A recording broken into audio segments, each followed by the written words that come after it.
What's going on, guys? I've got here a 2005 Honda Odyssey, and I'm using this car to point out to you the location of the 2 to 4 fuses for the operation of your radio, your navigation, and your rear seat entertainment system.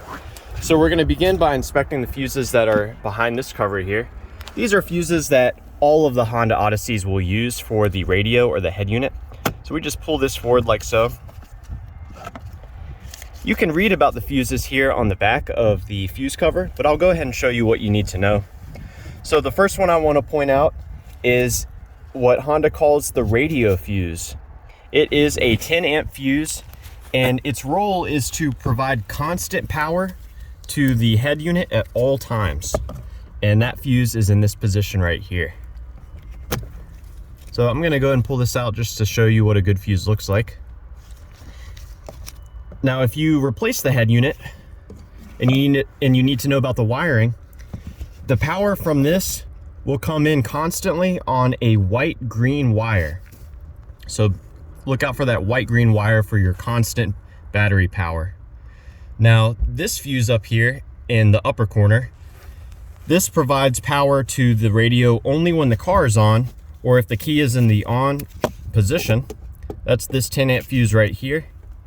And power on this comes through on the yellow-red wire. So definitely check this fuse out as well. This carries the signal that tells the head unit when to turn on. So yeah, that covers it for the fuses that are inside the car. If we move under the hood, there are some additional fuses that your Honda may or may not use depending on whether or not you have nav, or your level of trim, or if you have an amplifier or not. So we can find this on the passenger side. It's located inside of the auxiliary fuse box here, but I want to open this one here just to show you there is a fuse puller here that may be useful for you. Now, opening up this fuse box here, you do so by just pushing in on this tab here and letting it rotate. There's actually 2 tabs that you push in. Now, this car does have the rear seat entertainment system. So it has this 7.5 amp fuse here for that.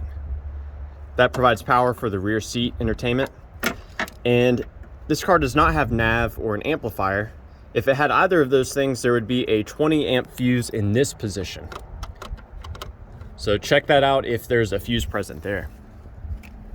So yeah, I hope that this information has been helpful for you, or at the very least, a good starting point in troubleshooting the radio on your Honda Odyssey. Please let me know down below if you have any questions or any advice.